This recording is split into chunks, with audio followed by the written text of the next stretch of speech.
اعوذ باللہ من الشیطان الرجیم بسم اللہ الرحمن الرحیم۔ آپ سماعت فرما رہے ہیں قرآن مجید کا 18واں سپارہ ہے۔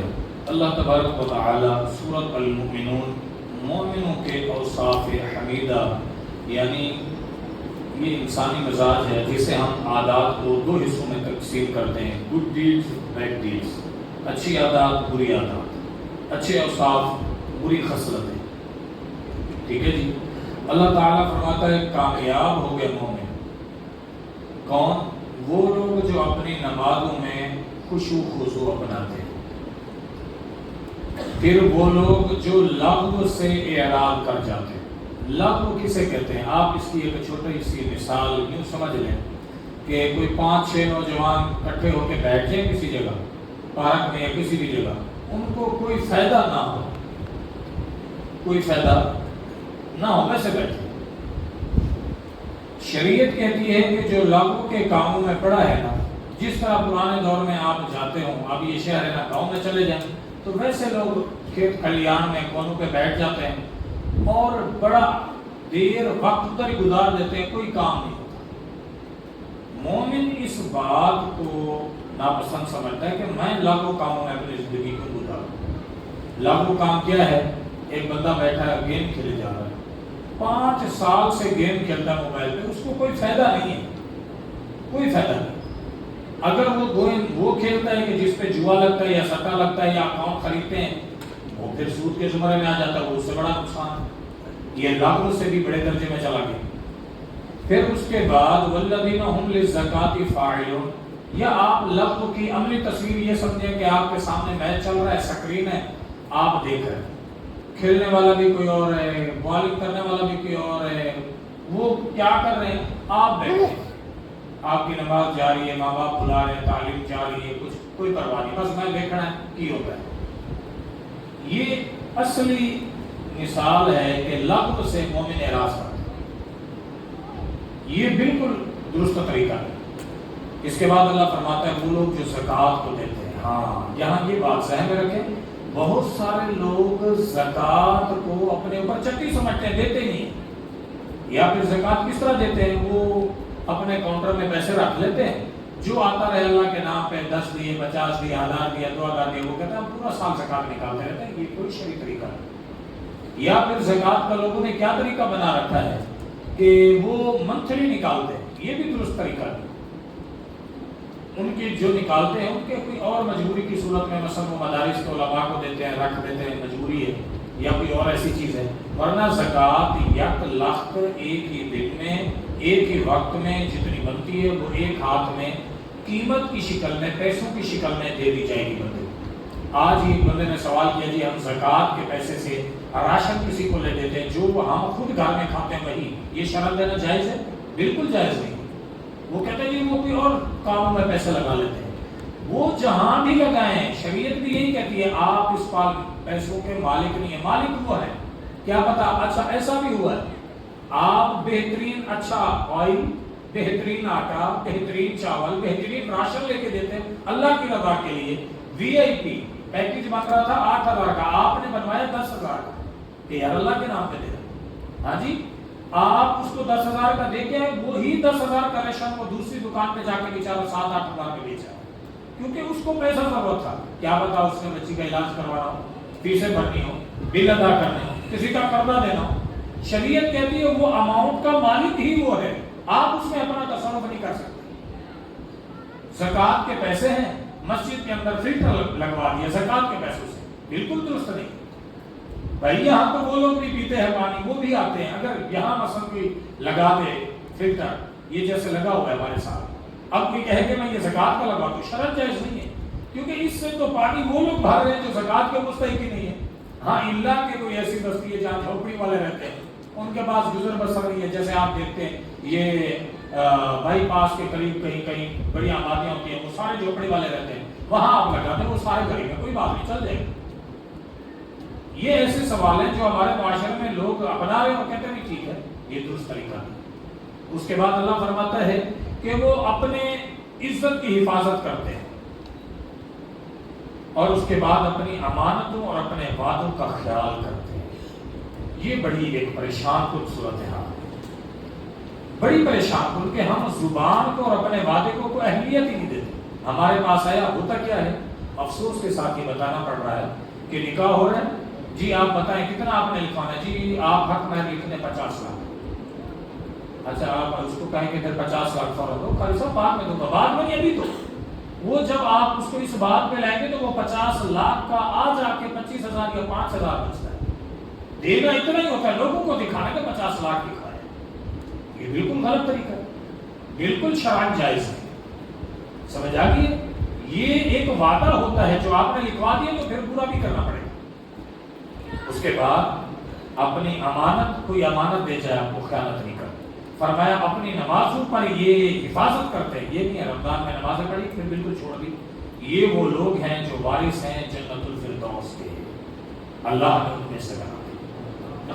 اللہ تعالیٰ اس کے بعد فرماتا ہے فَقَالَ الْمَلَأُ الَّذِينَ كَفَرُوا، بس کہا ان لوگوں نے، نوح علیہ السلام جب گئے اپنی قوم کی طرف ان کو دعوت دی تو ان کے سرداروں نے کہا جنہوں نے کفر کیا، مَا هَذَا إِلَّا بَشَرٌ مِثْلُكُمْ، یہ بھی تمہاری طرح انسان ہے، پیغمبر ہیں کون؟ انسان ہے، بشر ہے، یہ چاہتے ہیں کہ تم پر فضیلت برتری پالے۔ اگر اللہ چاہتا تو اللہ کہتا ہے ہم فرشتہ نازل کر دیتے، پھر یہ کہتے ہیں کہ ہم فرشتے کی کیسے سمجھے حالانکہ ہم کون ہیں؟ انسان ہیں، بڑے پریشان ہوئے۔ اللہ فرماتا ہے اصل بات یہ ہے کہ یہ اپنی باتیں کرتے ہیں۔ پھر ہم نے نوح علیہ السلام کو کہا کہ کشتی بنا اور پھر ان کو اس تکلیف میں اور عذاب میں غرق کر دیا۔ اس کے بعد کیا ہوا؟ اللہ تبارک و تعالیٰ، یہ ایک ہمارا عقیدہ اور فیض اور ایمان ہونا چاہیے کہ کون ہے کہ جو پناہ دیتا ہے۔ یہ ایک سوال سمجھیں، یہ آپ ان نوجوان بچوں کو، یہ وہ چھوٹے بچے بیٹھے ہیں، یہ اس عمر کے بچوں کو آپ ذہن میں بٹھا دیں، زندگی بھر کبھی بھی کسی بھی موڑ پر غم زدہ نہیں کہ کون ہے جو پناہ دیتا ہے۔ پناہ دے کسی کی کہا جاتا ہے پناہ دینا، کیا مطلب کہ اس علاقے میں سارے بندے کسی کو مارنے کے لیے کھڑے ہوئے تھے اور آپ آگے آ کے خبردار اس کو کسی نے ہاتھ لگایا میرے سے ٹکر لینی پڑے گی، اور آپ کو پتہ ہے کہ میں پاور میں ہوں، میرے مقابلے میں کوئی آ سکتا بھی نہیں ہے۔ اللہ فرماتا ہے قل کہہ دیجئے من بیدہ ملکوت کل شیء، کس کے ہاتھ میں ہر چیز کی بادشاہ، وہ ہوا یجیر، وہ پناہ دیتا ہے، ولا یجار علیہ، اس پر کسی کو پناہ نہیں دی جاتی۔ بل اللہ فرماتا ہے یہ ہے اصل، ان کو تم تعلمون، اگر تم جانتے ہو، سیقولون للہ، یہ سارے کافر بھی کہیں گے کہ پناہ حقیقی کون دیتا ہے؟ اللہ۔ اکرمہ ہے، ابھی تک اسلام نہیں لائے، حالت کفر پر ہے، نون مسلم، کشتی کے اندر سوار ہو گیا، فتح مکہ کے دن اللہ کے نبی صلی اللہ علیہ وسلم انٹری کر رہے ہیں، یہ بھاگ گیا کہ میں اسلام نہیں لاتا۔ یہ بعد میں جب کشتی میں بیٹھا، کشتی اچھولے لینے لگی، کشتی ڈگمگانے لگی، سمندر میں ڈوبنے لگی، تو فوراً وہ کشتی کے ملاح نے کہا اخلصو اخلصو اخلصو، کیا کرو؟ اخلصو، دعا کو خالص کرو۔ انہوں نے کہا دعا کو خالص کیا کریں؟ کہا میری بات سنو، ہم ادھر کشتیاں چلاتے ہیں، ہمیں پتہ ہے، اب یہاں کسی نے نہیں سننا ہے، جو جن کو تم پکار رہے ہو چھوڑو، وہ ایک آسمانوں میں ذات ہے، اس سے دعا کرو، وہ تمہیں بچائے گا۔ اکرمہ کہتے ہیں کہ میں نے کہا اللہ اگر اس مشکل میں نجات دے سکتا ہے تو خشکی میں بھی اولا وہ حقیقی رب ہے جو نجات دے سکتا ہے۔ پانیوں سے جو بچا سکتا ہے، سمندر سے جو بچا سکتا ہے، تو خشکی پر بچانے والا کون ہے؟ تو کہنے لگا اگر میں بچ گیا تو میں واقعی جا کے اسلام لے آؤں گا۔ اب جب کشتی کنارے پہ لگی، پھر یہ دوڑا دوڑا آ گیا اللہ کے پیغمبر کی مجلس میں، کہنے لگا آپ ہاتھ دیجیے، میں اسلام قبول کرتا ہوں، اشہد ان لا الہ الا اللہ و اشہد ان محمد۔ اس کے اسلام لانے کا واقعہ ہی یہ بنا کہ اس نے یہ بات سمجھ لی کہ یہاں جو تکلیف سے بچا سکتا ہے تو ہر جگہ تکلیف سے بچانے والا کون ہے؟ یہ وہ سمجھانا چاہیے۔ نوکری نہیں مل رہی ہے، اولاد نہیں ہو رہی ہے، کاروبار پوری محنت کر رہے ہیں، برکت نہیں آ رہی ہے، وہ لوگ مخالف ہو گئے، آپ حق سچ پر کھڑے، مجبور ہیں کہ میں کیا کروں، میری کوئی بات نہیں مانے گا، کوئی بات نہیں، آپ خاموش ہو جائیں، اللہ آپ کا ساتھ دے گا۔ اس کے بعد اللہ فرماتا ہے قیامت والے دن یہ دنیا کا ایک اصول ہے، فمن ثقلت موازینہ، جس کا کیا ہو گیا بھائی، بھاری ہو گیا ترازو نیکیوں کا، بس یہ کامیاب ہے، اور جس کا ہلکا ہو گیا نیکیوں کا پلڑا، فاولئک الذین خسروا انفسہم، یہ لوگ وہ ہیں جنہوں نے اپنے آپ کو نقصان دیا، فی جہنم خالدون، یہ جہنم میں رہیں گے، تلفہ جھلسا دے گی ان کے چہروں کو آگ، اور وہ اس میں تیوری چڑھائے ہوئے ہوں گے۔ تیوری کسے کہتے ہیں؟ یہ دیکھیں میری طرف، یہ تیوری یعنی ماتھے پہ شکل پل چڑھا لیں، اس کو کہتے ہیں تیوری۔ فرمایا یہ ان لوگوں کے ساتھ بھائی کی حالت ہوگی۔ آگے اللہ تبارک و تعالیٰ نے سورۃ نور، یہ سورۃ نور ہر مسلمان بیٹی کو پڑھنا چاہیے، بالخصوص خواتین اس کو پڑھتی بھی ہیں، ان کے دوروں میں بھی شامل ہوتی ہیں۔ اس سورت کے اندر سب سے بڑی فضیلت بہترین ایک واقعہ ہے جو پورا ایک رکوع ہے، وہ میری اور آپ کی امی جان امی عائشہ رضی اللہ عنہا امہات المومنین، ان کی پاکی عزت طہارت کا بیان۔ وہ واقعہ جب غزوہ بنو مستلق سے آپ واپس آ رہے تھے، ایک جگہ رک گئے، جب آپ رکے تو وہ امی عائشہ رضی اللہ عنہا باہر گئی قضاء حاجت کے لیے، واپس آئیں تو پتہ نہ چلا، وہ ہار ڈھونڈنے لگے، بڑی دیر ہو گئی، قافلہ انہوں نے کہا بھی جا کے دوبارہ ہار ڈھونڈ گیا، قافلے نے سمجھا امی عائشہ رضی اللہ عنہا اوپر اونٹنی کے اندر اپنے ہودج میں یعنی بیٹھی ہوئی ہیں، کیونکہ امی جان کا وزن کیا تھا، ہلکا سا تھا، ان کو پتہ نہ چلا اور وہ قافلہ سفر کر کے چلا گیا۔ اب امی عائشہ رضی اللہ عنہا نے کہا کہ میں کہیں اور جاؤں گی تو مناسب نہیں، اسی جگہ ہی بیٹھ گئی۔ اب اللہ کے نبی صلی اللہ علیہ وسلم نے پیچھے سے ایک صحابی کی ڈیوٹی لگا رکھی تھی، کسی کا کوئی سامان رہ جاتا ہے آپ حکمت کے تحت، کسی کا جانور رہ جاتا ہے، کوئی مسئلہ ہو جاتا ہے، کوئی سویا رہ جائے، ہمیں پتہ نہ ہو، دور تھوڑا سویا ہو، وہ جب آئے تو دیکھتے کہ امی عائشہ رضی اللہ عنہا انہوں نے پردے سے پہلے، جب پردے کا حکم نازل ہوا اس سے پہلے امی عائشہ رضی اللہ عنہا کا دیکھا تھا، وہ آئے اور امی عائشہ رضی اللہ عنہا کو لے چلے، تو کچھ لوگوں نے یہ بات نازیبہ جملے کہنے شروع کر دیے کہ امی عائشہ رضی اللہ عنہا اکیلے کیوں چلے، اکیلے رہ گئی ہیں، ان کا مطلب ہے کوئی ان کا مسئلہ۔ امی عائشہ رضی اللہ عنہا گھر آئیں، اللہ کے نبی صلی اللہ علیہ وسلم بڑے پریشان ہوئے، نبی علیہ الصلوۃ والسلام، ہم دیکھیں یہ اس واقعے کے اندر عبرتیں نوٹ کریں، نبی علیہ الصلوۃ والسلام بڑے پریشان ہوئے، اللہ کے نبی صلی اللہ علیہ وسلم نے حضرت علی سے مشورہ کیا، آپ نے گھر میں لونڈی تھی اس سے مشورہ کیا، اس نے کہا میں خدیجہ کے اندر ہو عائشہ رضی اللہ عنہا کے اندر کوئی عیب نہیں باقی، بس ایک ہی عیب ان کے اندر ہے اور وہ یہ ہے کہ یہ آٹا گوندھ کے رکھ دیتی ہیں، پھر یہ بھی سو جاتی ہیں اور بکری آتی آٹا کھا جاتی ہے۔ اب آپ والدین جو بڑے بیٹھے ہیں آپ جانتے ہیں گھر میں نوجوان بچیوں کی یہ کمزوری ہے یا نہیں ہے کہ بچیاں پہلے تو کام کریں گی دھڑلے سے، کرتی رہیں گی کرتی رہیں گی، جب سوئیں گی نہ بیچاری سوئی رہتی ہے، ان کو کوئی پتہ نہیں ہے کہ بھی کیا ہو رہا ہے۔ یہ تو اللہ تعالیٰ نے عورت کے ساتھ یا مرد کے ساتھ دونوں کے ساتھ رکھا ہے، ایسا ہے یا نہیں؟ آپ حقیقت اس بات کو سمجھتے ہیں۔ اللہ کے نبی علیہ الصلوۃ والسلام امی عائشہ فرماتی ہے کہ میں رات کو واش روم کے لیے باہر نکلی تو میرے ساتھ جو جانے والی عورت تھی اس نے نا ہلاکت ہو تباہی ہو کچھ جملے مصطح بن اساسہ کے بارے میں کہتی ہے جو بطور بدعا کے اور ناپسندیدہ کلمے تھے۔ میں نے اسے کہا ایسے نہ کہہ، اس نے کہا آپ نے نہیں سنا وہ آپ کے بارے میں کیا کہتے ہیں؟ کیا کہتے ہیں؟ امی عائشہ کہتی ہے کہ بعد میں مجھے پتا چلا کہ میرے عزت کے بارے میں کوئی باتیں ہو رہی ہیں، کہتی ہے میں آئی بڑی روئی بڑی پریشان ہوئی، پھر میں نے جان بوجھ کے اللہ کے نبی صلی اللہ علیہ وسلم کو کہا کہ میں اپنے ابا کے گھر چلی جاؤں۔ فرماتے ہیں کہ اللہ کے نبی صلی اللہ علیہ وسلم اجازت آسانی سے نہیں دیتے تھے، آسانی سے کیا مطلب اللہ کے نبی صلی اللہ علیہ وسلم محبت کرتے تھے پھر میری بیوی میرے پاس رہ جائے۔ اب ہوا کیا، اللہ کے نبی صلی اللہ علیہ وسلم نے فرمایا چلی جائیں، کہتے میں اور پریشان ہوگی، وہاں گئی تو میں بڑی پریشان رہتی تھی، آخر ابو بکر صدیق رضی اللہ عنہ پریشان، اللہ کے نبی صلی اللہ علیہ وسلم کو کچھ نہیں، اللہ کے نبی صلی اللہ علیہ وسلم بڑے پریشان، اللہ پاک نے یہ آیت اتار دی ان الذين جاءوا بالافك عصبة منكم لا تحسبوه شرا لكم بل هو خير لكم۔ اللہ فرماتا ہے پیغمبر آپ یہ نہ سمجھیں یہ آپ کے لیے کوئی بری خبر ہے، ہم نے آپ کی بیگم کو آپ کے گھر کو عزت دینی تھی، اس کی پاک دامنی ہم نے بیان کرنی تھی، قیامت تک کے لیے آپ ان کی پاکی کے ڈنکے بجتے رہیں گے، لو یہ ہم نے آپ کو انعام دے دیا۔ اگر یہ بات نہ ہوتی، اللہ جانتا ہے نا کہ یہ کام کیوں ہوا، پھر میرے رب نے پاکی بیان کرنی تھی، رب جانتا تھا لوگ آئیں گے بعد میں جو امہات المومنین کی عزتوں پر حملے کریں گے، اس لیے اللہ پاک نے ان کی عزتوں کی پہرے داری کے لیے قرآن نازل کر دیا۔ اب بتاؤ قرآن کو کیسے اطلاع کرو گے؟ قرآن مٹایا جا سکتا ہے؟ اب یہ بڑا اللہ تعالیٰ کی طرف سے انعام تھا۔ ابو بکر صدیق رضی اللہ عنہ نے آ کے کہا جلدی کھڑی ہو، محمد صلی اللہ علیہ وسلم کا شکریہ ادا کر۔ امی عائشہ کا اتنا پکا ایمان کہنے لگی میں محمد صلی اللہ علیہ وسلم کا اپنے شوہر کا شکریہ کیوں ادا کروں، میں اس رب کا شکریہ ادا کرتی ہوں جس نے آسمانوں سے میری پاکی اور طہارت کو نازل کیا۔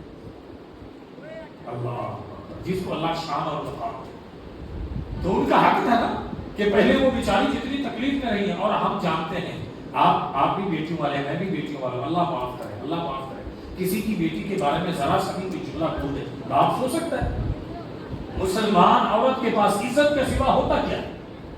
تو بڑی احتیاط کرنی چاہیے کسی بھی بندے کے بارے میں کوئی بھی بات کرنے سے پہلے۔ آپ کسی کی مسلمان بہن بیٹی کو دیکھتے ہیں، کیا پتا وہ اس کا چاچو ہو، کیا پتا وہ بچی اس سے پڑھی ہو، وہ اس کا ٹیچر ہو، کیا پتا وہ بچی کسی جگہ اس اللہ آپ کا بھلا کرے ملی ہو، وہ اس سے کچھ سیکھی ہو، وہ کیا حال ہے سر آپ ٹھیک ہے، وہ بچی پوچھ رہی تھی استاد مل گئے، تو آپ یہ کچھ تبصرے کرنا نیگیٹو شروع کر دیں تو یہ بہت بڑا گناہ۔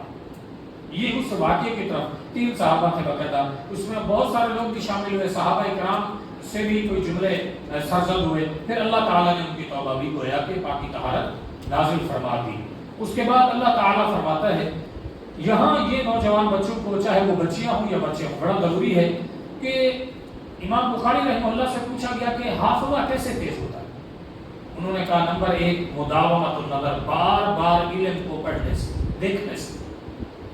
نمبر 2 اپنی نگاہوں کی حفاظت کرنے سے، کیونکہ میں ایک استاد ہوں، شہری بچے ہوں یا دیہاتی بچے ہوں، یہ حفظ کرنے بچے آتے ہیں، پھر یہ ایک تو لیٹ حفظ کرتے ہیں، یا جو بچے 2-3 سال میں حفظ کر بھی جائیں یہ حفظ بھلا دیتے ہیں، ان کو یاد نہیں رہتا۔ ان کی وجہ یہ ہوتی ہے کہ یہ بچے اپنی نظروں کی حفاظت نہیں کر پاتے۔ کیا مطلب؟ یہ موبائل شاہ کو سمجھتے ہیں یہ ساڈا ابا ہے، یہ ساڈی اما ہے، یہ جگہ انہیں نال جڑی ساڈی یاری ہے نا، یہ کو چنگا دنیا تے کوئی بھی نہیں ہے، یہ سمجھ رہے ہوتے ہیں، اور اس حوالے سے ان کا یہ معاملہ ہے، یہی چیز سمجھ رہے ہوتے ہیں۔ اور جو بچہ دوران طالب علمی میں سکرین کا عادی ہو جائے، اس کا سب سے پہلا گارنٹی شدہ وظیفہ بتا رہا ہوں، اس کا ذہن کبھی تیز نہیں ہوگا۔ اگر آپ میں سے کوئی والد چاہے گا کہ میرا بچہ قرآن کبھی نہ بھولے، تو وہ اپنے بچوں سے سکرین اس طرح دور کر دے جس طرح کہ اپنے بچوں کو شرک سے دور کرتا ہے، ورنہ اس کے بچے ہر چیز بھلا دیں گے، یہ کنفرم بات۔ تو یہاں اللہ کیا کہتا ہے کہ مومنات کو کہو، مومنوں کو کہو اپنی نگاہیں نیچے رکھیں۔ اس لیے امام ابن قیم رحمہ اللہ کا قول ہے، کہتے ہیں کہ گناہ کی 10 سیڑھیاں ہیں، یہ نوٹ کریں کتنی سیڑھیاں ہیں؟ 10۔